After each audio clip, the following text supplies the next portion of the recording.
Est-ce que c'était du football? Mais qu'est-ce qui se passe ici? Qu'est-ce que c'était que ça, les gars? Attendez, les gars, je vois mal sur les lunettes, je vais les remettre. Non, en fait, je vais les enlever plutôt. Non, en vrai, allez, je vais les remettre quand même. Allemagne-Écosse, premier match de l'Euro, 5-1. Écosse, un tir. Comme a dit Willou, j'étais mort de rire. L'Écosse a marqué sans tirer. C'était quoi ce match? Bon, les amis, je fais un peu le rabat-joie. On va parler de l'Allemagne et de toutes les belles choses de l'Allemagne, mais on est aussi obligé de parler de l'Écosse. En tout cas, j'espère que vous allez bien.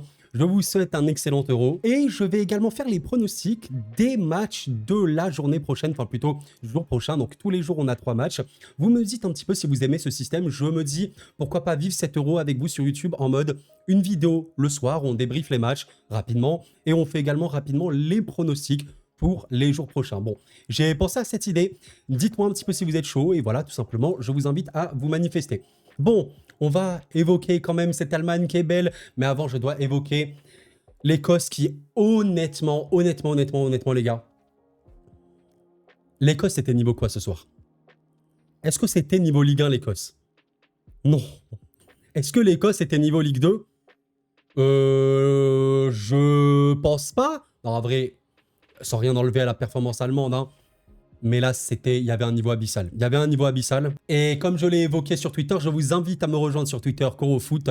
Même si je suis très inactif, je vais essayer d'être un peu plus actif. Grand regret pour la Norvège ce soir. Ils doivent trop s'en vouloir d'avoir laissé leur place à l'Écosse qui a un niveau abyssal. Voilà, honnêtement, j'ai absolument rien contre l'Écosse, contre les Écossais ni rien. Mais bon, c'est vrai qu'une équipe qui déjà a perdu contre l'Irlande du Nord, voilà, c'est sans produire une performance très très bonne non plus. Voilà, gagner simplement un match contre Gibraltar. Oui, l'Écosse, elle ne va vraiment pas bien. Bon, ils se sont fait torpiller et je suis vraiment déçu parce qu'il y avait quand même de beaux joueurs hein, qu'il fallait voir dans cette équipe. Évidemment, au-delà de Robertson, il y avait notamment McTominay, évidemment, McGinn. C'était très mauvais. C'était très mauvais. Et que dire, les amis de Ryan Porteous, le boucher écossais, il a littéralement tué Gundo. Donc, j'espère pour Gundo, c'est un joueur que j'aime beaucoup. Et pour la sélection allemande, j'espère qu'il n'aura rien. Parce que ça, les amis, ce n'est pas un tacle. Ça, c'est ce qu'on appelle... je vais pas dire des mots trop brusques parce que YouTube risque de me censurer. Mais ça, ce n'est pas légal. Ceci est danger. Ceci égale vouloir du mal. Ceci n'est pas défense. Ceci est méchant. Donc, je sais pas ce qui s'est passé. Ryan Porteous, mais là, tu étais énervé. Là, tu t'es dit, oula... Ça, c'est Gundo. Je suis énervé, je veux le tuer. Bon, les gars, il faut arrêter. Mais voilà, on va quand même revenir sur la sélection allemande qui est évidemment un des favoris. Et malgré la faiblesse de son équipe, de l'équipe adverse, il fallait assurer le taf. Le taf, il a été très largement fait. Et bon, oui, le carton rouge de Ryan Porteous joue énormément. Après, mais bon, ils ont complètement déroulé avant ça. Et tu sentais une équipe qui, de toute façon, était largement supérieure. Alors moi, je m'attendais à un match un peu plus serré parce que j'attendais une meilleure Écosse. Et on avait vu notamment, dans les matchs de préparation de l'Allemagne, je suis désolé, mais cette Allemagne-Grèce, qui, voilà, la Grèce avec très peu de ballons, a fait un match plutôt bon. Voilà, 14 buts, 14 tirs, 6 cadrés, plutôt, c'est mieux. Et au final, la Grèce a marqué en premier, l'Allemagne a eu un peu de mal, il y a eu un changement tactique qui s'est opéré, voilà. Et on avait un peu conclu que Gundo, comme ça, dans ce rôle de numéro 10, avec Musiala et Wirtz, bon, sur les côtés, on avait vu mieux. Et bon, aujourd'hui, ça a été très bien. Ils ont marqué assez tôt, ça c'est plutôt bien. Ils ont marqué assez tôt et je suis très content que c'est Wirtz et Musiala qui ont marqué, honnêtement. Pour ceux qui ne suivent pas trop le foot européen, Wirtz et Musiala sont deux des futurs meilleurs joueurs du monde pour moi. Dans cette sélection allemande, vous me posez la question, c'est qui les futurs potentiels Ballon d'Or? J'ai bien dit potentiels. Ben oui, réellement, Kai Havertz me paraît être un très bon joueur. Je ne vois pas en lui un futur Ballon d'Or. Voilà, il y a quelques joueurs comme ci, comme ça. Mais honnêtement, oui, Jamel Musiala et encore plus Florian Wirtz, je trouve, sont des potentiels Ballon d'Or. Après, bon, il y a le contexte d'une saison et tout. Là, je parle juste de potentiel parce que oui, c'est des joueurs absolument formidables. Alors honnêtement, moi, j'ai pas trop de leçons à en tirer de ce match-là à cause de l'adversité. Je pense que ce qu'on pourrait quand même dégager comme idée, c'est de se dire que l'Allemagne peut faire des matchs quand même aboutis malgré une adversité faible et surtout offensivement avec des bons circuits. On a quand même vu oui, des circuits de passe très intelligents, beaucoup de vitesse, d'accélération et tout. Et c'est cool, hein, peut-être que voilà, l'Allemagne s'est également économisée contre la Grèce. Tu penses pas trop, tu veux pas te blesser, c'est très possible. Et on aura, je pense, beaucoup d'équipes dans ce registre-là qui ont peut-être connu une préparation moindre, qui vont se donner à fond. Et oui, l'Allemagne a joué pour les défoncer, hein. L'Allemagne a vraiment laissé aucun répit à l'Écosse. Et bon, voilà, en vérité, je pense que Vous me dites un petit peu la conclusion que vous en tirez. Moi, je considère que oui, offensivement, on sait que c'est une équipe de fous furieux. Je me demande comment ça va se passer si tu affrontes une équipe qui sait beaucoup mieux défendre et qui sait surtout beaucoup mieux relancer et contrer. Parce qu'on a vu que l'Écosse avait un taux de relance minable, hein, vraiment à zéro. Ça sortait quasiment aucun ballon, donc n'espère même pas contrer. L'Écosse pouvait marquer que sur coup de pied arrêté, ils l'ont fait. Voilà, donc on verra déjà la Hongrie et la Suisse, intéressant, il y aura plus d'adversité, mais j'attends de voir. J'attends de voir, on va vraiment pas s'enflammer pour ça. Bien sûr qu'offensivement, c'est exceptionnel, on va attendre de voir. Je me demande comment ça va se passer contre la Hongrie, qui me semble, ouais, c'est leur prochain match. Oui, c'est ça.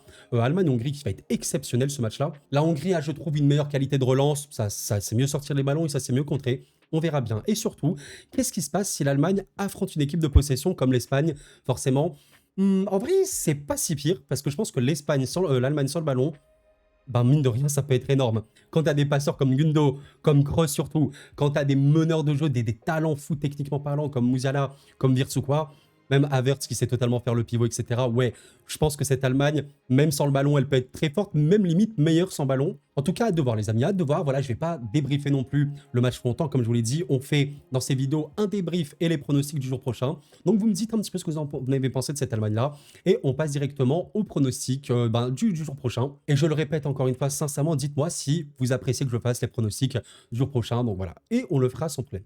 On va parler de Hongrie-Suisse d'abord. Évidemment, on va aller le plus vite possible quand même, pour pas que ça fasse des vidéos de 30 minutes à chaque fois. Hongrie-Suisse, alors j'ai un feeling assez fort sur le match nul, parce que mine de rien, la Hongrie, c'est une équipe qui est très bonne, on va dire, je pense en contre, beaucoup d'énergie. Il y a vraiment une grosse volonté dans cette équipe-là. Et comme on le sait, en Hongrie, il y a Dominique Szoboszlai qui est de très loin un des meilleurs joueurs de tournoi, je considère, même si sa seconde partie de saison avec Liverpool est moindre, il a moins joué et tout. Mais en Hongrie, c'est le boss et en plus le capitaine. Il y a des vrais bons joueurs, à part Orban. À part lui, il y a Orban évidemment. Il y a Kerkez qui, je pense, est un vrai jeune joueur à voir, à surveiller à 20 millions sur Transfer Market. Donc, grosso modo, retenez la Hongrie. Pas mal d'attaques, ça s'est bien contré. Ça n'a pas besoin de forcément avoir beaucoup le ballon pour gagner. Ça peut être cool, voilà. Mais la Suisse est aussi forte, je trouve. Alors, la Suisse, je trouve que c'est un petit peu l'inverse parce que quand on voit un petit peu les joueurs les plus valuables plutôt, c'est voilà, c'est souvent des joueurs un peu plus défensifs, comme Xhaka qui est vraiment excellent, on l'a vu avec Leverkusen, formidable, une qualité de passe de malade. Zakaria devrait être absent normalement, je pense. Le gardien Kobel est formidable, mais normalement ce sera Yann Sommer qui va jouer très bon gardien. Et mine de rien, Akanji qui est très bon, peut-être un des meilleurs défenseurs en vrai de cette saison. Et il y a quand même pas mal de talents offensifs. Ndoye, Okafor notamment, même Mbolo qui je sais peut décevoir un petit peu. Mais oui, c'est vrai que globalement la Suisse est, je trouve, plus forte, plus équilibré et surtout plus solide. Donc le match nul en mode un petit but suisse plus un but hongrois. Ouais, je suis pas en mode c'est impossible, surtout que les coups de pied arrêtés existent. Et on sait que Szoboszlai est très fort en coups de pied arrêtés. Donc comme ça là, si vous voulez que je dégage une petite dynamique, je dirais match nul avec un avantage quand même assez léger sur la Suisse.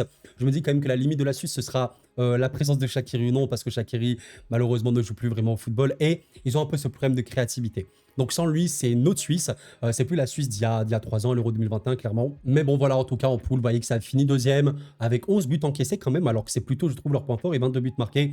C'est plutôt bien. Et quand on regarde leur adversaire du soir, la Hongrie, ça avait terminé première de son groupe, invaincu. 7 buts encaissés, mine de rien. Donc intéressant, je pense que le match nul est réellement possible. Voilà, après, la Hongrie a fait un bon parcours ces derniers temps. Il n'y a pas beaucoup de défaites. Ça sera intéressant de voir. Je vais quand même dire un petit match nul, 1-1-1. Peut-être un 2-2, on ne sait jamais, vous me dites un petit peu ce que vous en pensez. Bon, un match forcément exceptionnel entre l'Espagne et la Croatie qui est un choc. Maintenant, c'est limite devenu un classique. On sait que ces deux équipes se sont pas mal affrontées en vrai ces derniers temps. Déjà, tu peux remonter à la finale de la Ligue des Nations. Voilà, en 2023, c'était l'année dernière quasiment jour pour jour où la Croatie a failli réaliser un peu l'exploit, entre guillemets. C'est pas vraiment l'exploit parce que l'équipe est très forte, mais a perdu au tir au but malheureusement. Il y avait également, on s'en souvient, au dernier Euro, là on est obligé de l'évoquer, un des matchs les plus fous de l'histoire de l'Euro, je pense. Ce Croatie-Espagne 3-3 avec la Croatie qui égalise à la dernière seconde et qui craque en perdant 5-3 au final. Donc c'est une confrontation qu'on aime beaucoup. Et oui, je considère la Croatie comme étant une des équipes les plus sous-estimées de cet Euro. En vrai, depuis longtemps. On parle d'une équipe qui a fait deuxième en Coupe du Monde 2018. Une équipe qui a fait troisième en Coupe du Monde 2023, 2022. À un moment, il faut se poser les questions pourquoi cette équipe va loin. Alors, ok, en Euro, c'était moins le cas. La Croatie n'a jamais remporté un match à élimination directe en Euro, mais il y a bien un début à tout. Et oui, cette équipe a pour moi beaucoup de choses pour être très dangereux dans cet euro. Ben déjà, quand on voit un peu l'effectif, il y a notamment, on va l'évoquer, hein, il y a notamment un milieu de terrain énorme avec Kovacic, Brozovic et forcément Modric qui est certes vieillissant, mais c'est le capitaine, le taulier, le leader. Et mine de rien, il n'est pas cramé parce qu'il n'a pas beaucoup joué avec le Real. On a vu des vraies belles performances de Modric avec la sélection actuellement. Il y a mine de rien un secteur offensif, l'avancante, c'est plus compliqué, mais je trouve que sur les côtés, ça peut aller. Perisic en backup, de Pasalic notamment, enfin Pasalic plutôt à droite, mais il y a notamment Ivan Jušek qui sont pas mal tous ces joueurs-là. Et évidemment, une défense qui, bon, on a connu mieux, mais on a connu pire. Quand tu as Stanisic, c'est très bien. Livakovic, bon, je trouve que c'est pas Subasic, mais ça peut passer. Et évidemment, Gvardiol, qui pour moi est un des joueurs les plus polyvalents défensivement d'Europe, de très loin. Bon, maintenant qu'on a dit tout ça, est-ce qu'on voit la Croatie gagner pour autant? Je considère que l'Espagne est peut-être l'équipe la plus armée pour gagner la compétition. Devant, ouais, peut-être tout. Plus, en fait, au début, je pensais pas trop ça, mais plus le temps avançait, plus j'étais en mode, mais est-ce que l'Espagne, avec le Portugal, sont les deux vrais favoris, un peu cachés, qu'on ne soupçonne pas trop ou un peu moins? Et ouais, je pense que cette Espagne a tout. Le seul peut-être bémol que je peux mettre à l'Espagne, c'est le manque d'expérience globale, mais ouais, cette équipe a tout. La préparation était choquante. 5-0 ici, 5-1 là. Beaucoup de buts marqués, 3 là, 3-1. 6-0 contre Chypre, 7-1 contre Géorgie. Enfin bref, ça a battu des grosses équipes au tir au but contre l'Espagne, contre la Croatie par exemple. Ça a également battu l'Italie en Ligue des Nations. Bon, voilà, c'est énorme, hein, il faut le dire clairement, c'est énorme. Il y a trop de joueurs de qualité. Et ce qui est dingue avec cette Espagne-là, c'est que de base, on avait une Espagne qui, balle au pied, bah, était folle et pouvait perdre à peu près qu'en compte si elle n'arrivait pas à terminer ses actions. Et c'était le plus gros problème de l'Espagne. Trop ce jeu stéréotypé, trop le ballon, tu en fais pas grand-chose et rien. Mais quelque chose a changé. Nico Williams et Lamine Yamal, ces deux monstres sur les ailes, apportent cette folie, ce danger, ce dribble, cette percussion qui fait que instantanément, l'Espagne passe d'une équipe qui peut parfois être un peu monotone, ne pas savoir quoi faire du ballon, à une équipe qui a ses monstres sur les côtés. Et bam, ça crée des décalages, ça casse des trucs et c'est terminé. Oui, l'Espagne est monstrueuse. Alors la Croatie se battra, mais j'ai peur de la très grosse claque quand même. Pas un 5-1 comme cette Allemagne-Écosse, mais pourquoi pas. Je vais dire un pronostic un peu full au lest, un petit 4-2 pour l'Espagne. Voilà, on aime ça, on aime beaucoup des buts par-ci par-là. Même si oui, je pense que l'Espagne, c'est du 70-30 sur cette confrontation-là. On verra bien, mais ce sera un très gros indicateur. Absolument un match à ne pas rater. Espagne vainqueur. Et enfin un match Italie-Albanie, alors qui est un peu triste en vérité, parce que l'Albanie, c'est une vraie belle équipe. Malheureusement, ça tombe dans le groupe de la mort. Aussi, ce qui est vraiment très triste avec cette équipe, c'est que bon, c'est la deuxième équipe avec la valeur marchande la moins faible, enfin la plus faible, quoi. Et surtout que les joueurs phares de la sélection albanaise, à savoir surtout Broja et Aslani, sont des joueurs qui ne jouent pas du tout. Donc en fait, le gros problème de la sélection albanaise, il y a des bons joueurs, même des vrais bons joueurs. Je pense à Broja qui est à Chelsea et à Aslani qui est à l'Inter, donc c'est vraiment des gros clubs, mais ils ont même pas le second rôle, ils ne jouent pas. Et quand tu ne joues pas en club, il n'y a même pas que tu arrives en sélection, ben mine de rien, c'est assez dur. Donc je vois pas de miracle, hein, surtout que l'équipe italienne est plutôt très bonne. Je suis d'accord que c'est pas l'Italie 2021. On est bien d'accord. Il y a eu des matchs plus ou moins compliqués. Ça a réussi à se qualifier à l'arrache contre l'Ukraine, où honnêtement, ouais, ils auraient peut-être pu perdre ce match-là. Maintenant, bon, ok, c'est pas la grande Italie. Maintenant, c'est une très belle Italie. Il y a des top joueurs, évidemment, Donnarumma au cage, un des gardiens les plus fiables, très bon au penalty, un entrejeu que je trouve très beau. Ouais, voilà, moi je suis désolé, mais quand tu as potentiellement Cristante, Jorginho, Barella, Fratesi, bon, c'est des très bons joueurs globalement. Il y a également, mine de rien, bon, l'attaque, c'est toujours un peu le point faible italien parce qu'on ne sait pas à quel point on peut avoir de la finition. Mais Scamacca, qui a fait une énorme saison, est là et honnêtement, je pense que Scamacca peut énormément changer le visage de cette Italie-là. Et moi, je vous avoue que je sens pas trop l'Italie, mais peut-être que je sous-estime un petit peu l'apport de Scamacca, qui peut être énorme. Voilà, donc c'est globalement une équipe très forte. Et évidemment, la défense, qui pour le coup, même si c'est plus Buffon, Chiellini, Bonucci, machin et tout, c'est plus Malzini, tout ce que tu veux. En vrai de vrai, Bastoni, énormissime, un côté à 70 millions. Quand tu as, bah, évidemment, Donnarumma, c'est énorme. Mais en vrai, même Vicario est très bon. Ils ont vraiment des top gardiens. Les Italiens, c'est dingue. Di Marco, bon, il aura sûrement un rôle différent qu'à l'Inter, mais dans l'absolu, il est exceptionnel. Bon, voilà, des très bons joueurs, globalement. Calafiori, j'espère qu'on le verra, parce que c'est un top joueur de Bologne. On verra bien. En tout cas, oui, mesdames, messieurs, l'Italie est supérieure à l'Albanie sur tous les points. Est-ce que l'Albanie peut créer la surprise sur ce match-là? Je sais pas, je sais pas. L'Albanie a vraiment pas eu de bol tombé sur ce groupe-là. Par contre, Albanie-Croatie, la Croatie qui parfois peut se surélever contre les grosses équipes, mais moins contre les petites, on verra bien. En tout cas, sur ce match-là, je vois une courte victoire italienne. Courte, allez, courte un peu plus. En vrai, un petit 2-0, ça me semble OK. Et je pense que globalement, oui, on est sur du 55, voire 70% pour l'Italie sur ce match-là. Vous me dites un petit peu ce que vous en pensez. Et voilà, les amis, c'est la fin de cette vidéo. Vous me dites si vous appréciez voilà, ce format débrief plus pronostic.